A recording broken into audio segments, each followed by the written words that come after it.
Miguel Hernández y Federico García Lorca.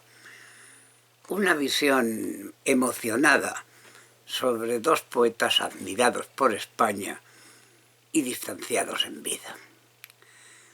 La información más general sobre Federico García Lorca, que recoge la famosa Wikipedia, nos dice lo siguiente. Nació en Fuentevaqueros, España, en 1898 y murió en Biznar, también España, en 1936. Poeta y dramaturgo español que desarrolló su actividad en el transcurso de la llamada Edad de Plata española entre 1900 y 1936. Porque en esta época la literatura española recuperó aquel dinamismo innovador que parecía perdido desde el famoso Siglo de Oro. Y tal periodo tuvo su culminación en la obra poética de la llamada Generación del 27, así llamada por el rebelde homenaje que sus miembros rindieron a Luis de Góngora con motivo de su tercer centenario. Sin embargo, pese a la inmensa talla de figuras como Rafael Alberti, Pedro Salinas, Jorge Guillén, Gerardo Diego, Dámaso Alonso, Luis Cernuda o el premio Nobel Vicente Aleixandre, entre otros, ningún miembro del grupo alcanzaría tanta proyección internacional como Federico García Lorca. Es el tiempo en que daba la impresión de que la opinión de doña Emilia Pardo Bazán era la verdad histórica. Las mujeres españolas solo podían ser o reinas o estanqueras. No hay más que recorrer las antologías literarias. No mencionaban más que varones.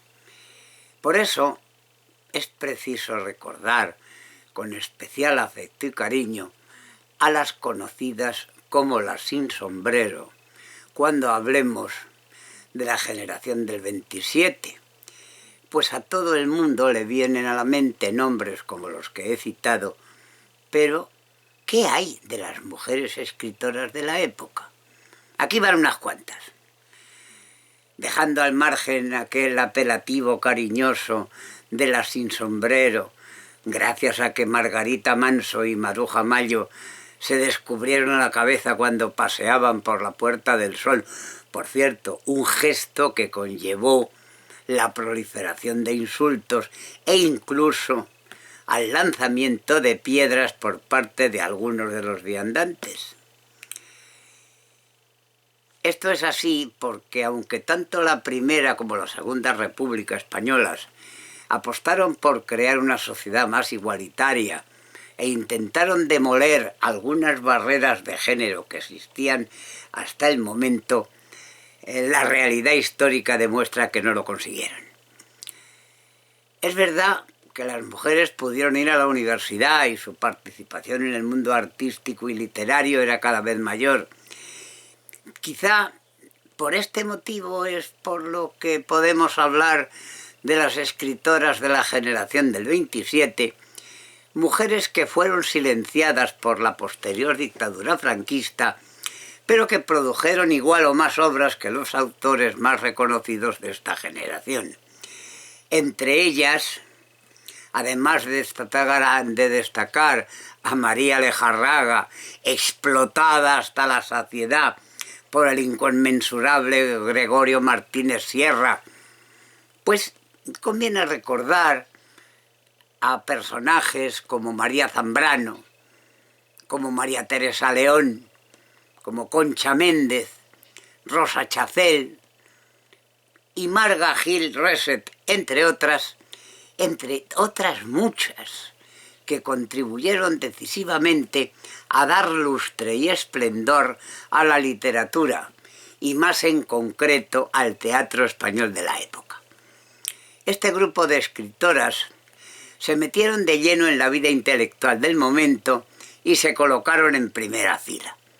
Fue un paso adelante muy importante en la sociedad de la época, porque hasta el momento la mujer solamente ocupaba un segundo plano social y apenas tenía espacio en el sector cultural y artístico. Esto originó un gran revuelo social y estas artistas y escritoras fueron muy criticadas por los sectores más tradicionales de la sociedad española. Es evidente que a estas alturas del siglo XXI no hay por qué dedicar ni un solo segundo a estos sectores más tradicionales de la sociedad española porque son suficientemente conocidos. La misma Wikipedia ofrece la siguiente información sobre Miguel Hernández Gilabert, nacido en Orihuela el 30 de octubre de 1910 y muerto en Alicante el 28 de marzo de 1942.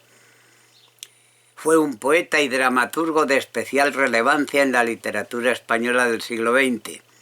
Aunque tradicionalmente se le ha encuadrado en la generación del 36, Miguel Hernández mantuvo una mayor proximidad con la generación anterior hasta el punto de ser considerado por Dámaso Alonso como genial epígono de la generación del 27.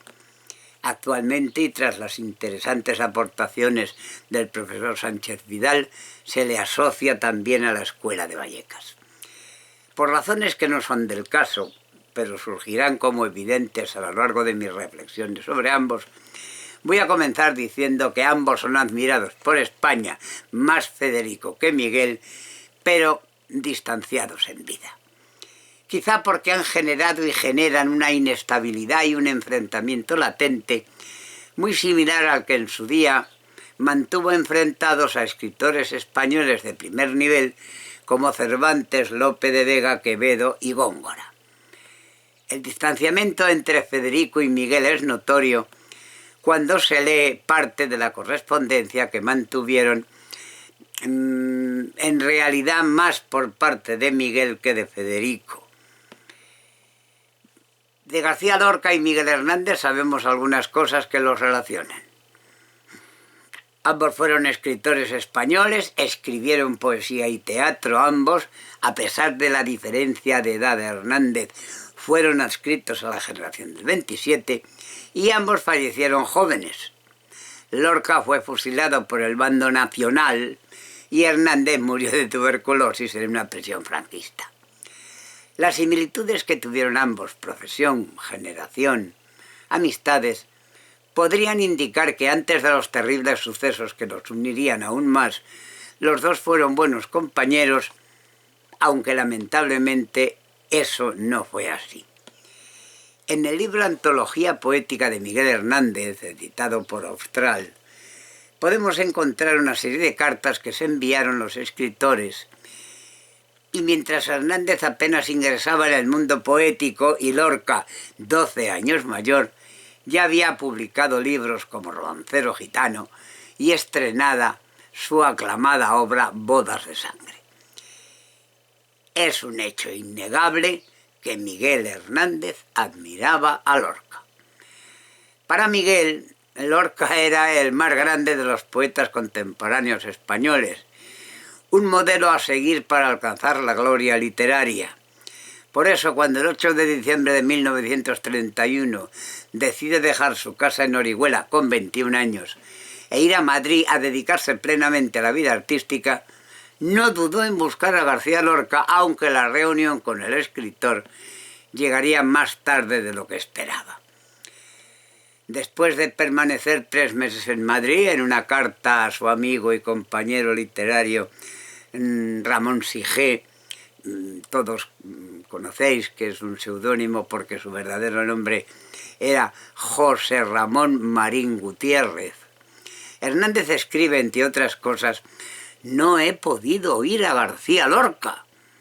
Es un año más tarde, en enero del 33, cuando Raimundo de los Reyes, director que fue de la editorial La Verdad de Murcia, que estaba por publicar el primer libro de Miguel Hernández, aquel titulado Perito en Lunas, logra el encuentro entre ambos poetas en su propia casa.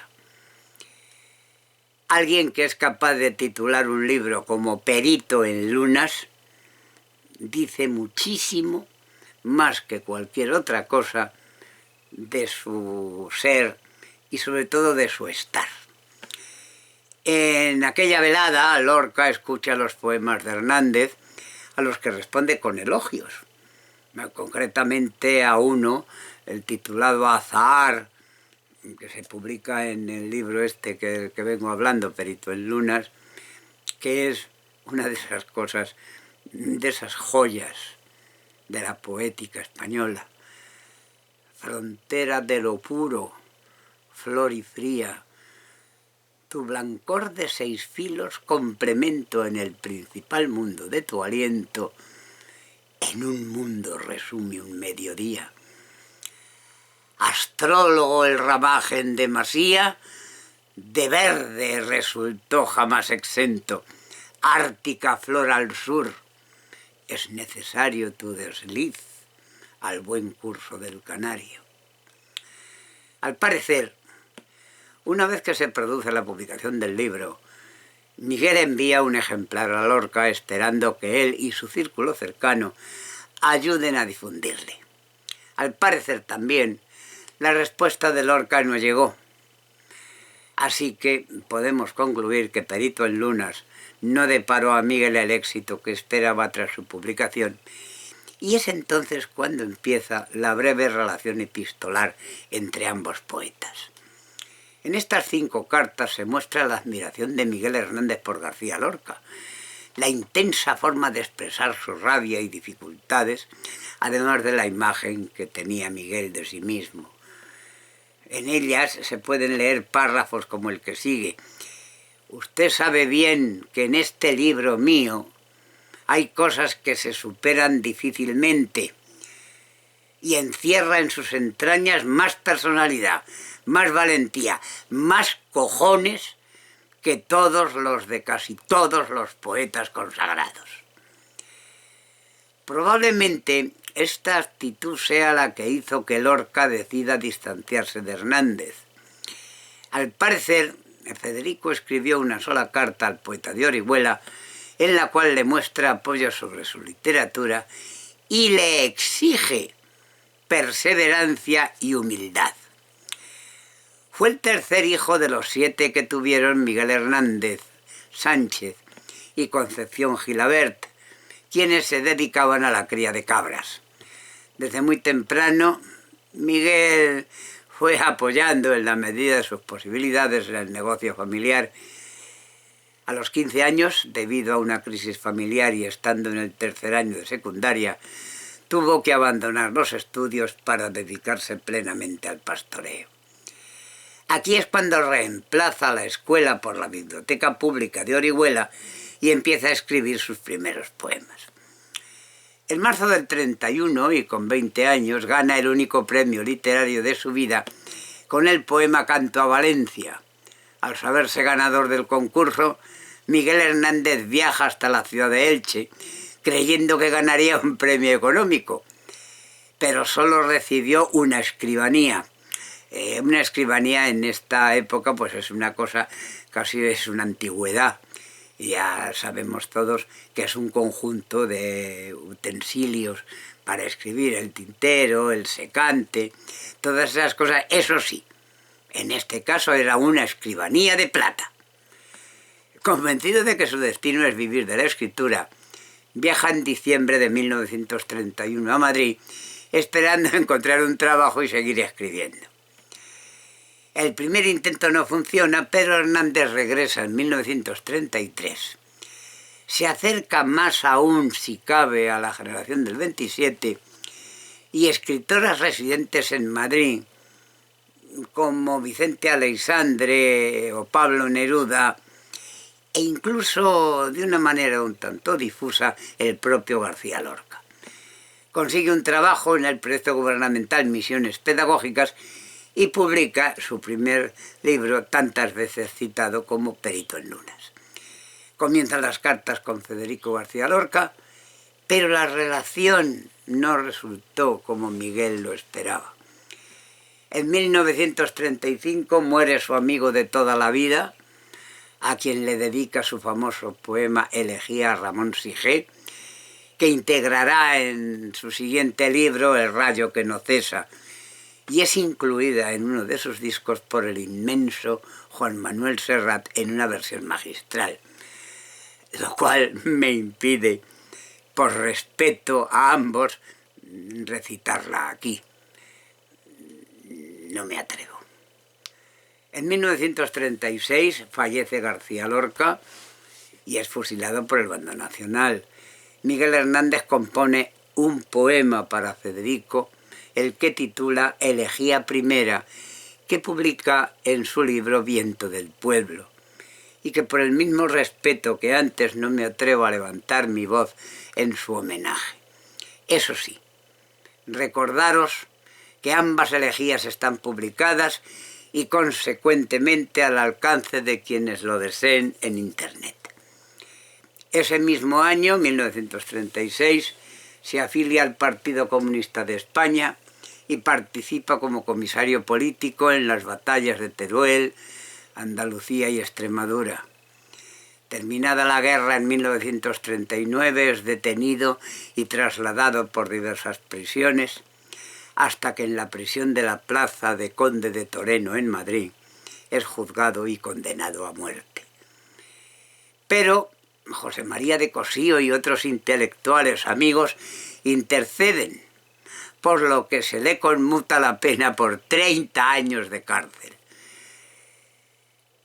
Lo cierto es que pasa por diversas prisiones, hasta que estando en el reformatorio de adultos de Alicante, padece bronquitis, tifus y termina falleciendo por una tuberculosis el 28 de marzo de 1942 a los 31 años. Tras su muerte, Josefina Manresa, quien fuera su esposa y madre de sus hijos, se dedica a recopilar y proteger su obra.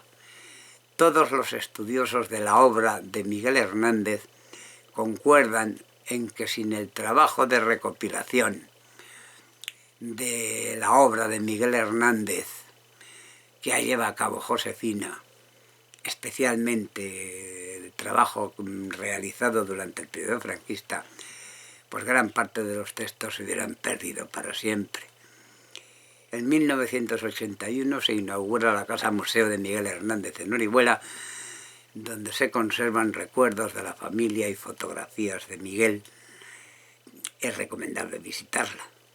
En 1987 fallece a los 71 años Josefina Manresa y es enterrada junto al cuerpo de su hijo Manuel Miguel y el de su esposo Miguel Hernández en el cementerio de Alicante.